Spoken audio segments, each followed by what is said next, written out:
Fácil, extremamente fácil. Hoje eu vou mostrar para vocês como é que se utiliza o plugin Floor Generator do 3D Studio Max. E vocês vão aprender a tirar o melhor dele. Bora lá pro vídeo? Fácil, extremamente fácil. Bom, gente, então vamos lá, vamos aprender a fazer um piso no Floor Generator de uma maneira muito simples. Vocês vão ver que isso vai economizar muito tempo da vida de vocês na modelagem, tá? Então como é que eu faço? Eu vou aqui dentro do meu 3D Studio, vou vir na parte de Create, que é onde esse maisinho aqui, vou verificar se eu estou em Standard Primitives e vou escolher a opção Plane, tá? Que eu vou desenhar um plano aqui simulando como se fosse meu piso. Então, vou vir aqui e vou desenhar um plano de tamanho qualquer, não vou me preocupar com o tamanho agora, porque eu vou vir agora nos parâmetros e vou acertar esse tamanho. Vamos colocar um piso aqui de 4 metros, que meu projeto é em centímetros por 4 metros. Vou conferir as subdivisões dele, um por um. Vou apertar F3 para ver como é que tá o meu wireframe e meu shade. Então não tem subdivisão, então é exatamente isso que eu quero mesmo, tá? Confiro os outros parâmetros, tá tudo certo. Então eu vou maximizar essa janela para a gente poder trabalhar de uma forma mais fácil. Então Alt W e tá maximizada a minha janela. Então como é que eu faço para aplicar o plugin do Floor Generator? Eu vou entrar na aba de modificador, que fica exatamente do lado do Create, e vou procurar aqui, nessa setinha, o Floor Generator, tá? Tá em ordem alfabética e tá escrito aqui. Se você não tem o Floor Generator instalado ainda no seu 3D Studio Max, vou colocar o link aqui da página para você poder fazer o download lá, tá bom? Aí eu vou clicar em Floor Generator e ele tá aqui aplicado, tá? Vou tirar, então, o meu grid e vou tirar também a visão de shading para poder ver o wireframe. Então, eu tenho aqui o meu piso instalado. No caso, o que eu vou propor para a gente fazer é um deck de madeira. Então, ele é orientado num sentido maior e na largura da peça menor, com uma determinada espessura. Então, já vamos definir agora. Eu vou fazer um deck de madeira que ele vai ter 1,50 m de comprimento, ele vai ter de largura de tábua 15 centímetros e ele vai ter de espessura 1 centímetro, tá bom? Só para a gente poder normalizar os números e eu mostrar para vocês como é que a gente define isso. Aí a gente vai colocar de rejunte 0,5 centímetro, espaçamento entre as tábuas, tá? Então aonde que eu vou definir o comprimento? O comprimento está exatamente aqui no comprimento máximo. Então eu vou digitar 150 caso não esteja, tá? E vou dar um Enter, verificar sempre a unidade que eu estou trabalhando, no meu caso aqui é em centímetro. Então ele definiu que esta tábua aqui tem 1,50 m. Vou olhar embaixo a minha largura e vou definir que eu quero 15 centímetros. No caso aqui o meu também já está 15 centímetros, mas eu vou digitar de novo só para confirmar a medida. Então vou lá e aperto Enter. Então ok, eu já tenho então distribuído isso daqui 1,50 m e eu tenho na largura 15 centímetros. Agora eu preciso definir a espessura, a distanciamento entre as tábuas, né? E aqui eu vou usar 0,5 centímetro. No caso aqui o meu também está 0,5 centímetro. Mas eu gostaria de mostrar para vocês aonde que isso altera, né? O que quer dizer essa distância entre tábuas. Então aqui eu tenho a distância de meio, vou tirar um pouco o zoom para a gente poder ter uma referência. E aqui eu vou colocar, por exemplo, bem exagerado, 2 centímetros de rejunte, olha só. Então esse é o espaçamento que gera na peça, tá? Aí você tem que saber o que você vai fazer. Então vou voltar para o nosso meio e tá aqui. Então eu tenho meu Floor Generator colocado aqui. Já fiz de uma maneira muito fácil o meu deck. Agora a única informação que falta é a espessura da tábua, né? Então eu vou digitar, vou mudar o modo para perspectiva, né? Sair do ortográfico para entrar na perspectiva, para a gente poder observar isso daqui. Então eu vou procurar aqui no meu Extrude, que é o Extrude H, e vou informar qual é a espessura da tábua. A gente tinha falado 1 centímetro, mas só para a gente mudar a medida, vamos colocar 1,5 centímetro, tá? Então tá aqui com 1,5 centímetro. Quando você usa pela primeira vez o Floor Generator, este bevel aqui vem habilitado. E o que é o bevel? Se você clicar aqui, você vai perceber que o bevel nada mais é do que um chamfer do seu projeto. Então se a gente mexer aqui, visualmente mesmo, vocês vão conseguir enxergar o bevel funcionando. Vamos posicionar a câmera de uma forma que facilite. Aqui. E olha, eu vou mexendo e observem aqui isso acontecendo, tá? Olha só. Então ele vai trazendo para dentro da minha tábua um chamfer do meu desenho, tá? Mas aqui no caso eu não vou usar porque eu prefiro usar o chamfer mesmo, o modificador chamfer do 3D Studio Max. Então eu deixo normalmente desabilitado. Então pronto, a configuração geométrica das minhas tábuas estão ok. Então eu defini comprimento, defini largura e eu defini espessura. O que mais eu preciso fazer agora? Eu preciso definir qual é o espaçamento e o alinhamento dessas peças, né? Então o que eu quero fazer de espaçamento é que elas, por exemplo, fiquem alinhadas uma com a outra, os rejuntos. Vamos ver se fica bom. E aonde que eu faço isso? Eu venho aqui nesse min offset, que é offset mínimo, né? E aqui ele vai controlar exatamente essa distribuição. Então aqui, como está com 50%, quer dizer que a cada meia tábua dessa, cada meio elemento desse, ele começa a próxima, tá? Então vocês podem ver que ele está exatamente posicionado no meio de cada elemento. Então se eu vim aqui digitar 0, o que eu vou fazer? Eu vou alinhar tudo, né? Então vamos lá, 0. Então eu alinhei meu deck inteiro. E aí eu preciso pensar se é essa a geometria que eu quero. Será que é? Não sei, talvez não seja. O que eu gosto muito mais é do alinhamento de 50%, porque aí dá pra você colocar parafuso e tal e fica bonito o alinhamento do deck, tá? Então a gente vai lá e coloca 50%, porque essa é a minha preferência. Pode ser a preferência de vocês da forma que vocês quiserem, tá bom? Então isso que a gente falou agora é sobre o deck colocado da forma correta. Qual opção mais existe no meu Floor Generator? Que depois a gente vai falar sobre as outras opções, mas eu queria mostrar outras coisas aqui. Se você tem a versão completa do Floor Generator, a hora que você clica aqui nesse Floor Pattern, que na verdade são padrões de piso, você vai ter todas essas opções. Se você tem a versão Free, se eu não me engano, você vai ter só Standard. Se eu não me engano, tá? Não tenho muita certeza. Então, que outras opções eu tenho? Eu tenho esse Herringbone, vamos clicar. A gente tá vendo aqui a colocação, lembra muito aqueles tacos colocados, né? E aqui o que eu tenho de controle é o comprimento do taco e eu também tenho a espessura do taco, tá? E aqui eu posso definir quantos tacos paralelos eu quero. Então, veja os desenhos que eu consigo fazer, tá? Então isso vai depender do que eu quero chegar no meu projeto. Então veja que se eu quiser fazer, por exemplo, um piso, um mosaico, ou até madeiras em formato de mosaico, eu consigo perfeitamente fazer aqui, dependendo do que eu configurar. Que outra opção eu tenho? Eu tenho Chevron, que é muito parecido com aquilo que a gente fez, só que em vez dele ser colocado em tacos, da forma que a gente tinha colocado, você vê que ele tem o formato do Chevron, que lembra muito uma marca famosa aí que tinha no Brasil antigamente de combustível, né? Então, tá aqui esse formato. Vamos passar rapidinho para o próximo. A gente tem também o formato de Basket Weave, que é esse formato, e que a gente consegue chegar, que a gente fez uma coisa muito parecida, com o formato de Herringbone, lembra? E eu tenho também o formato hexágono.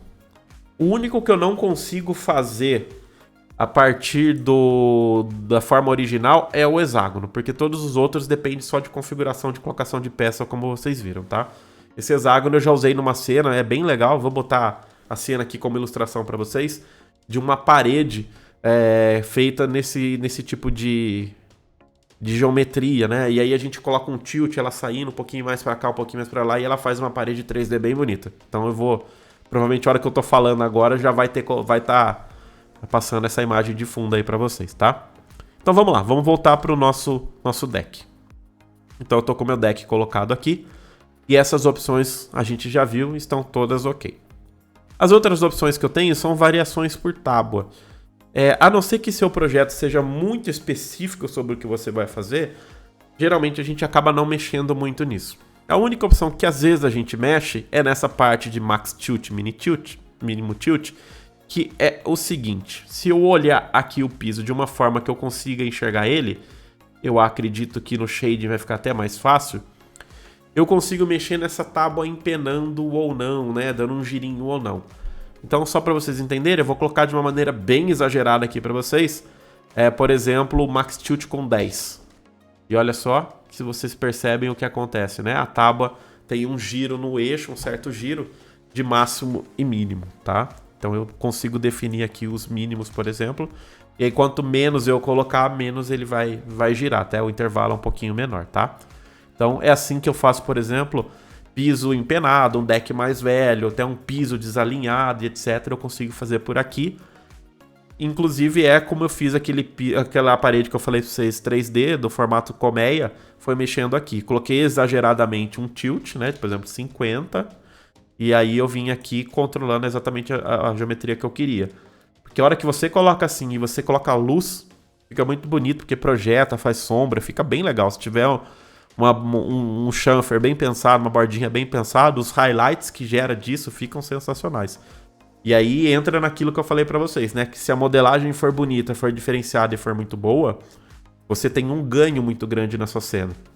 E aí você vai ter um ganho aqui com modelagem, com iluminação, e aí basta vir com um material muito bem configurado, tá? Tudo isso eu falo nesse vídeo aqui, que eu vou colocar no card, eu falo em todos os vídeos isso, que são os 3 pilares do render bem feito. Assistam esse vídeo que vocês vão entender a importância da gente ter esses 3 pilares dentro da cena de vocês, tá bom? Então é isso. Então esse ponto aqui a gente também já falou. Então eu vou zerar aqui só para a gente trabalhar com os valores corretos, né? Não corretos, mas os padrões, para que a gente possa ver as outras coisas que tem aqui.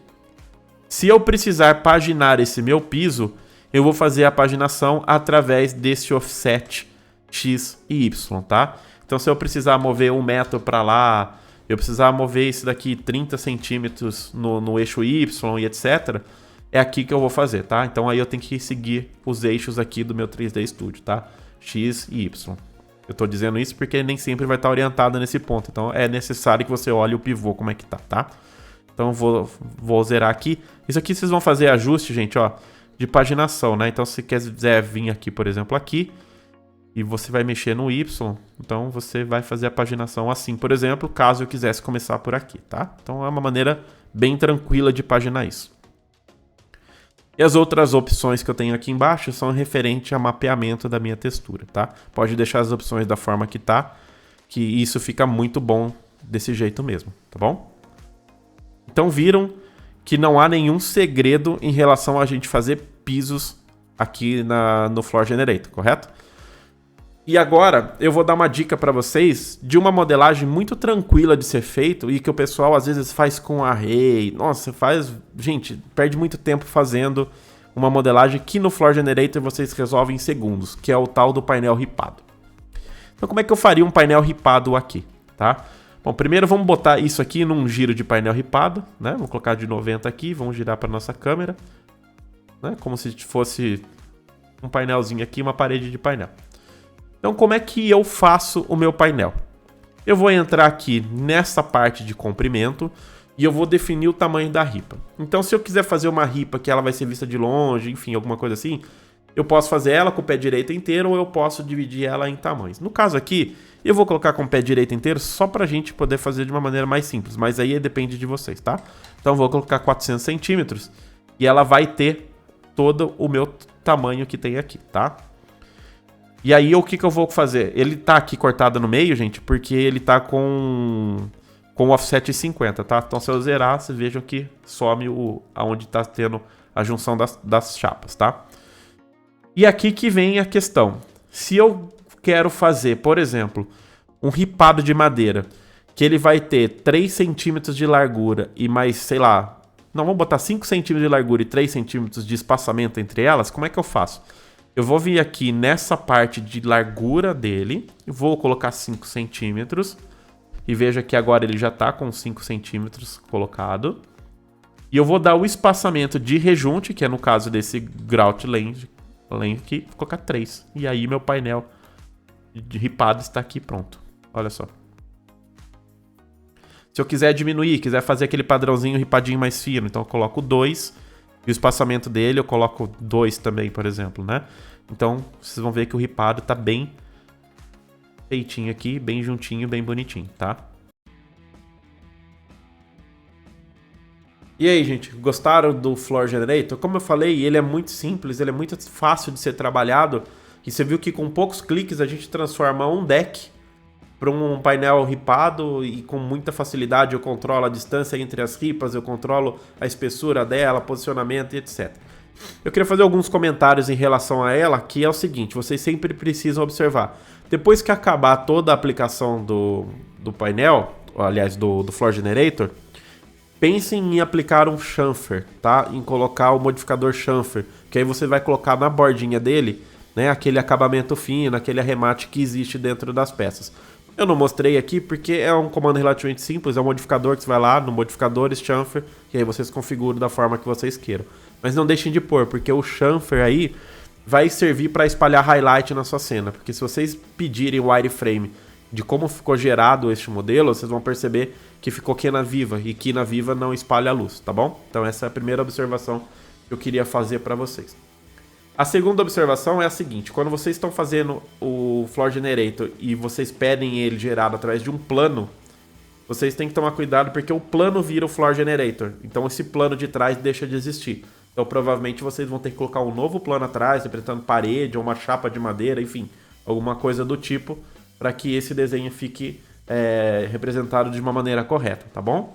E o terceiro ponto que eu ia falar para vocês, que eu falei na apresentação, é o seguinte: tem uma coisa que faz o Floor Generator travar e que você provavelmente vai passar por isso ou já passou por isso. Ele só consegue aplicar esse modificador em cima de faces coplanares, ou seja, ele é uma face reta e não pode ter nenhum desnível entre um e outro. Quando que o Floor Generator trava? Quase que sempre. Quando vem uma modelagem de fora, no SketchUp da vida ou num Revit, alguma coisa, você aplica o Floor Generator direto dentro do piso. Ele provavelmente vai travar porque ele vai tentar pegar chapas, faces que não são coplanares. Então qual é a minha dica para vocês? Selecionem o piso, detachem o piso do modelo, isolem esse piso detachado e modelem de novo com retângulo, com linha, enfim, como vocês quiserem. Que aí é uma forma que fica isento de erro do Floor Generator, tá? Então, fazendo isso fica a prova de erro. Da outra forma, vocês podem perder o projeto, porque quando ele trava, ele vai dando uma sequência de erro, e aí você perdeu o seu projeto. Se você não tiver com autosave ou no recover, você dançou desde o último save, tá? Então fica aí a dica e tomem este cuidado, que ele é muito fundamental para que você não tenha problemas com ele, tá bom? Espero que vocês tenham gostado de mais uma dica do 3D Studio. E se vocês quiserem, se inscrevam aqui no canal. E eu vou deixar também o link do curso do Vinametal, que ele ensina você a fazer mais truque com o Floor Generator, tá bom? Valeu, galera. Até a próxima.